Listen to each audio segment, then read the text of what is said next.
Bwenjogerera tuli eno mukwano gwange olukwe luluno njeno muhoozi kaine lugaba kawedde mudda ebyokubba emmali y'omukulu byemuke bikute wansi ne waggulu. Honorable Ssemujjunganda wano wetuli mukwano gwange omukulu Frank Gashumba alabiddwako omwami Kyagulanyi wuuno eno agamba so ng'ate ebimu ku bibadde ewa Ssabasajja Kabaka byosubiddwa bibino eno mukwano gwange mangi genina agasinzeeko wano gonna Oleku Efrain Habiujidia kansubire nti Olifen subscribing atanaba notification bell giseko videos jejoli mu budde nga bulijjo tugenda kusooka kulikinga video ntandike butereevu n'omwana ow'obuwala Sophie Tebi Munange yazadde ka baby boy enkyayonako olwalero. Congratulations Sophie ne bbaawe tonga kubera nga tubagaiza ekisinga basookawo ne batugamba bayawukana era badde tebepostinga nga we basooka Munange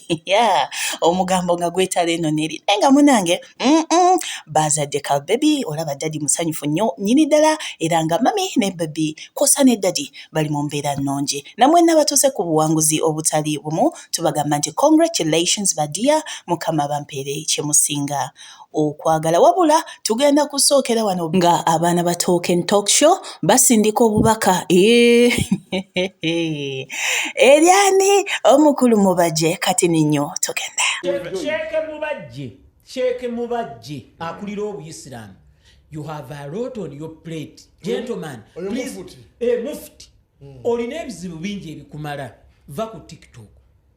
Kola ebintu ebirungi. Bijja kwogerwako ku TikTok. Okiraba?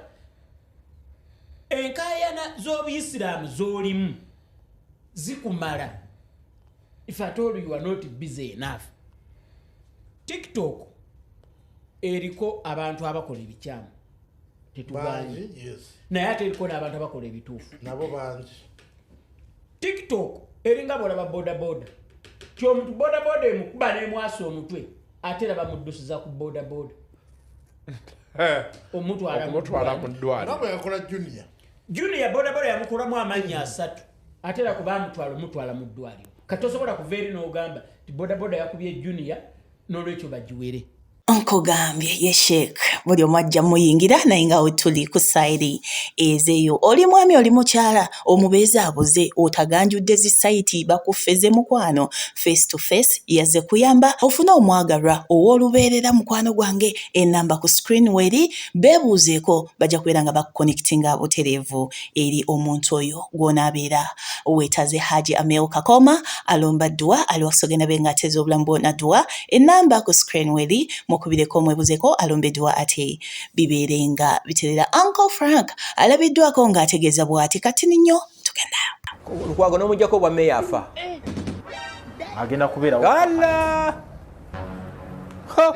contract y'obwa meya egwako ddi ekigambo ekyo kye beeyita bahonalebo bakyagala kigambo ala ekyo ekigambo chairman sebo ne bwo waffeeyo bukansala bweyita bulodi kansala kambale sipe mu ya blue endala myufu busitama kupitira twin bwesimuuza bikookoma mboneka lodi cancer lodi cancer waliwo akalwaniya n'emmere yo ku mikolo ne bagamba oyo cancer nengamba ne tujogedwa ku nsiko nga obusanga kutakaziraga lodi cancer buli lwensanga omuntu lodi cancer nga alwanira omukyere n'ennyama bwoba nnyongere ku gumba n'akasavu ako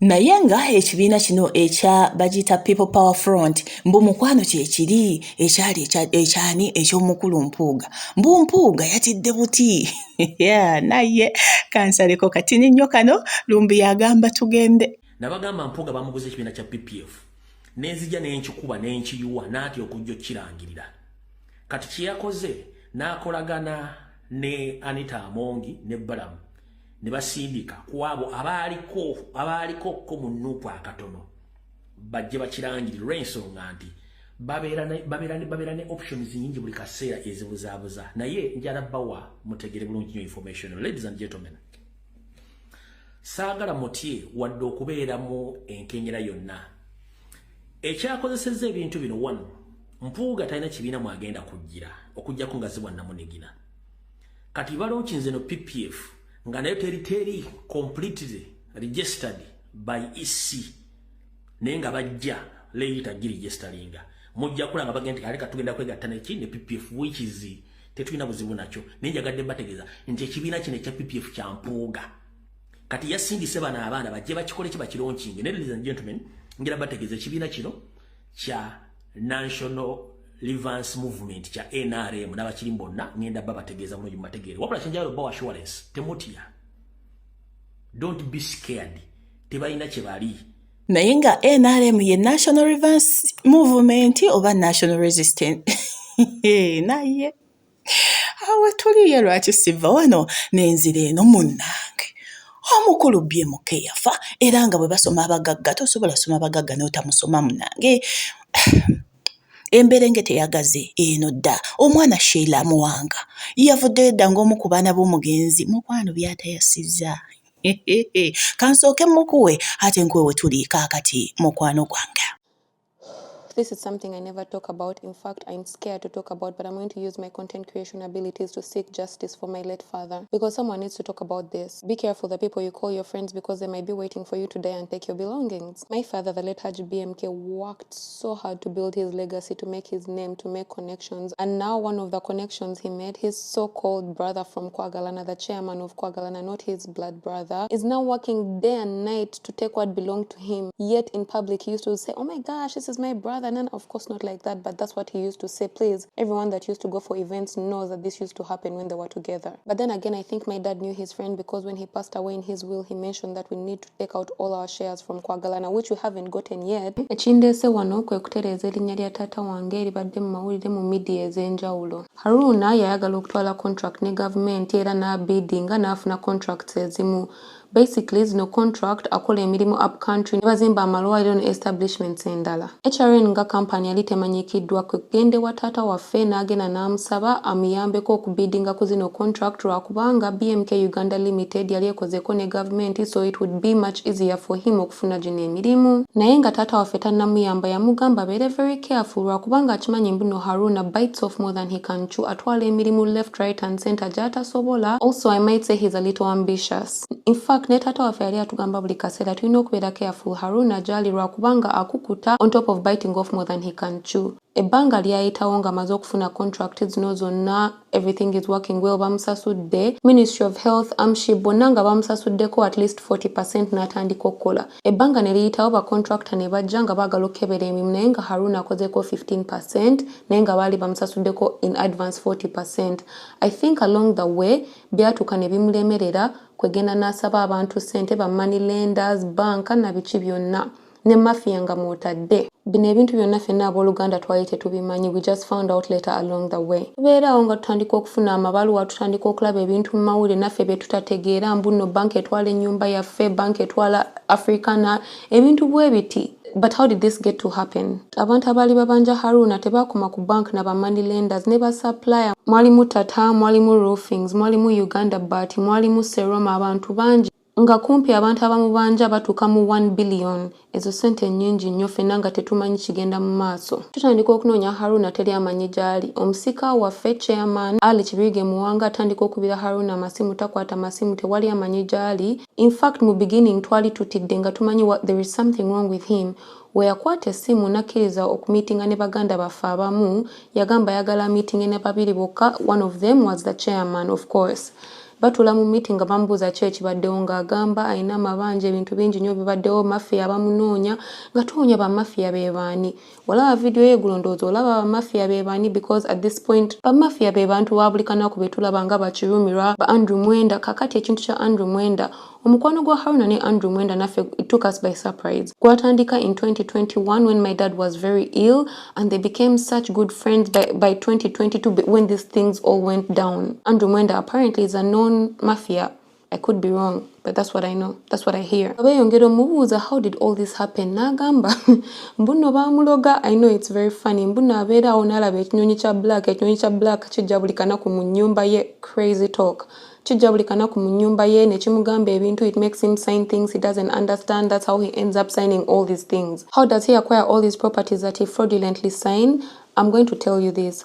all the paperwork and the titles that belong to my father byonna byali bibera mu nyumba yaffe. Taata waffe alina amaka abiri, Naggulu A ne Naggulu B. I'm going to read you something. Unfortunately, kino sobola kisoma mu Luganda. I cannot translate in Luganda. I apologize. Bingi omwana yabirambuludde engeri gye baagala okwezza oba ebimu gye baabyezza mu lukujjukujju mukwano gwange naye nga abantu bagamba bannange mikwano naye nga senga asiri ku nsonga eno abali alina byalese wano kati ne tugende mu biriwo kaakati mukwano gwange. Mwansuziza ku live baana mmwe nakadde engulu.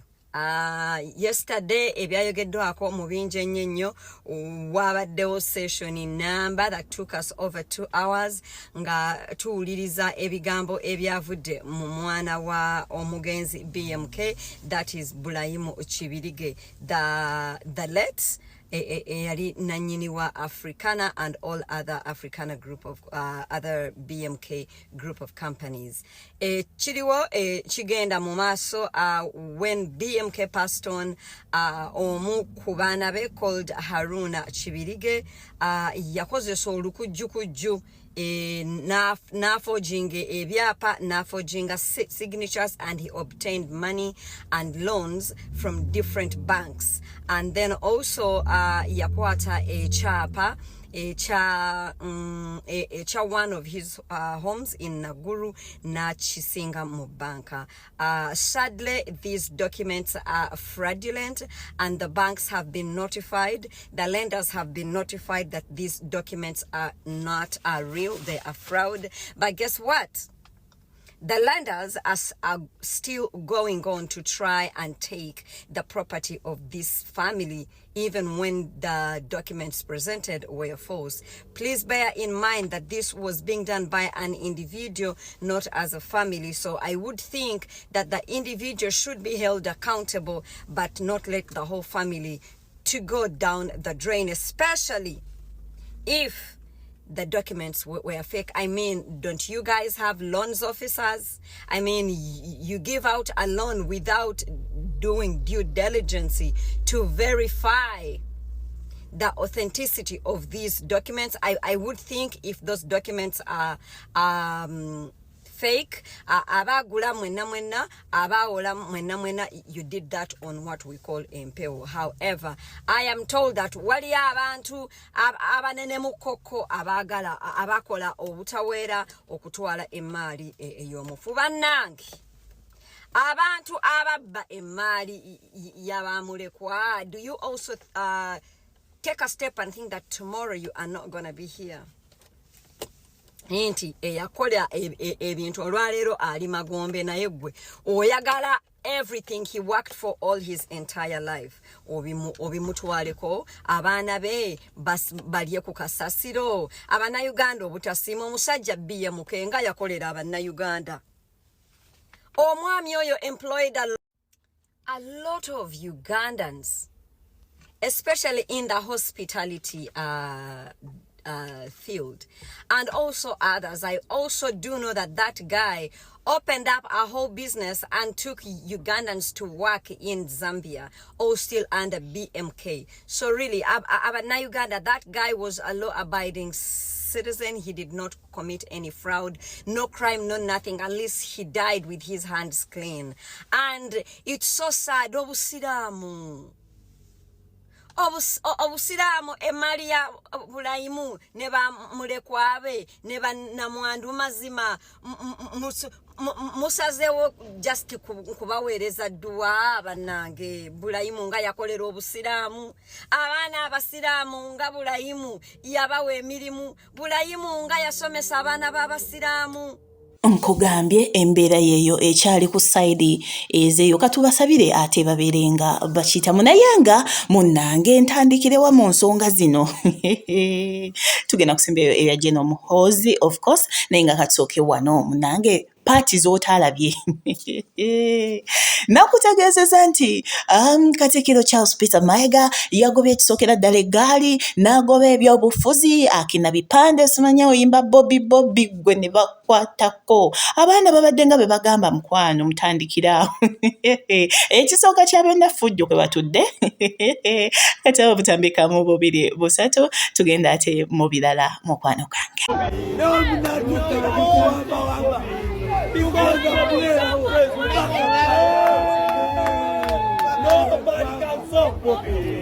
Nobody can stop Bobby. Nobody can stop Bobby because Bobby is president. Nobody can stop Bobby. Nobody can stop Bobby because Bobby is the president. Because Bobby is president.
Abantu ba Kabaka mwenna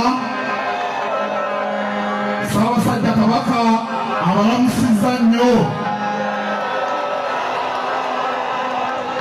mwebale kujja mu bungi bwe muti mwebale kuba bamalirivu kulwanyisa Mukenenya. Ssabasajja Kabaka abagambye nti mwerimbe Mukenenya. Abasajja abali wano mukuume omwana ow'obuwala. Nkugambye abo abaana ba NUP balabe batye ky'obagaana nga kikwata ku Bobi Wine bajja kukikola. Awe tuli ku side ezeyo tuwe endowooza yo mu comment section. Kisoboka ebintu bya Buganda okubaayo abaana abo ne batamentioninga Mwami Kyagulanyi.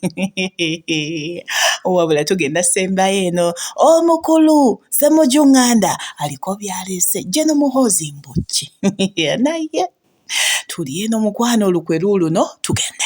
Museveni ntatta muntu mu nzita ya kakumbi eyokusibamu omutwe ne bakuta ekyuma ne kikukuba n'ofa. Akukuba mpiso ng'asobola n'okwewakana naye asobola n'okwekisana nga nti twamukubye empisa alabika yafunye pressure naye omutabani akuba kakumbi ate n'ebyayogera kati nalaba ataddeko nga nti ngenda ndagidde amagye gange gayingire Bunia kubanga waliyo abayekera bali mu kutta Abahima. Sijjukirako wantu nawe ne Museveni yayogera ekigambo Abahima, in fact ng'akisibira era n'atuusanga one time niwo w'amawulire otya okuwandika ekigambo Abahima nga yayagala kumaintaininga Banyankole. Kati omutabani n'avaayo n'agamba nti tugenda kuyingira Bunia, they are killing my people, Abahima. Mutabani wa Museveni akalabba akozesa kansuululu, kitaawe akozesa kampiso. Kati ye Uganda gye tugenzeemu bino ebyabeesigye bigasseeko bugasi kugenda ne balumba ekitebe kya Nuupu naga nze nagenzeeyo. Anayamushuwa teyagendayo ne naga nze nagenzeeyo nasanze waliyo kondomu nga waliyo n'enjaga. yakulira amagye kati abalamuzi ono olwaleero gy'otandikidde mutunuulidde neewuunya kyaliko kubanga Ingrid ne Nyanjula babakwata bambadde t-shirt nga ziriko Kill Me Spare Besigye nga kyekigambo kiri kuno ne babavuga bulungi emmotoka ya prison ne babatwala eruzia ne babasiba bwe batuusa bakomyawo kubanga eruzia nze mbaddeyoko ne basaba t-shirt zaabwe ne bazambala zengoye ze baagenda nazo prison negamba nti tuyinayo abantu abatu donating engoye katowe mwambale ku ezo omulamuzi n'agamba nti abantu bamwe be bali babaagadde okujja mu kooti lawyer in fact ngogamba nze busungu nene lawyer abadamubuuza ate nga nze mukakanya nze gwotoga ndi wa busungu nga yamugamba ntwagalayo tubuulire ba kooti erina prescribed dress code nga tumusubiramu kino nti agenda kulagira prison komyawo abasibe naye agayo bugambi nti kakati abasibe kandi ebyo si bya kooti byeri mu prison yet abalimandingayo go abagamba nti abo mubatereke eyo bakomewo nga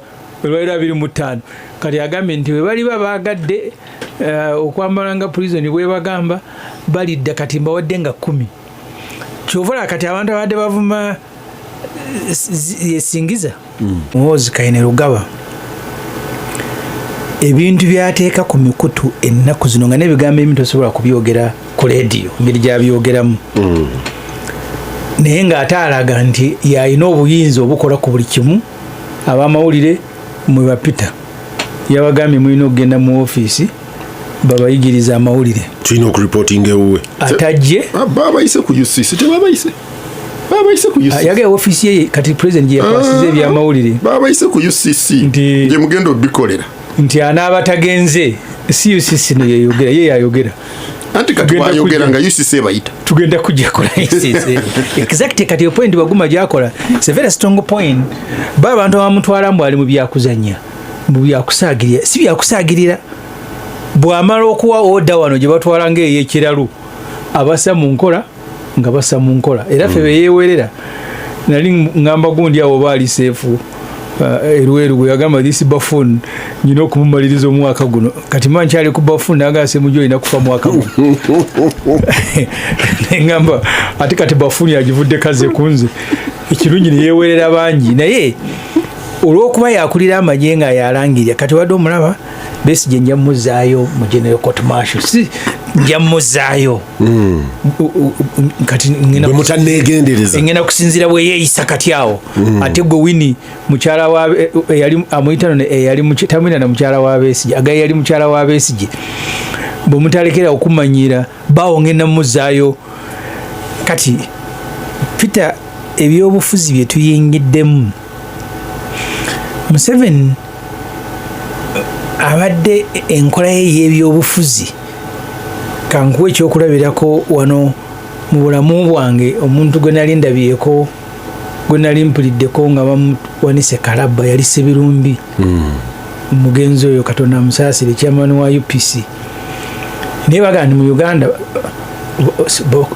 biringanga bya Iraka abakyala n'abaami kambanjulire Haja Meokakoma alombadwa ajogenda mujja wakiso enamba eri nonti 775 M6 nonti 5 207 bososituka n'ogenda ewakiso Naluvule oberenga munange otereza obulamu otambudde yonna biganye oyagala kola ku mpapula oyagala kutereza bulamu mu ngeri ki wekwate Haji Meokakoma akulombereddwa yokka ate bibeerenga abiterera mukubireko okumanya ebisingawo byembeera sekugambye mukwano gwanga.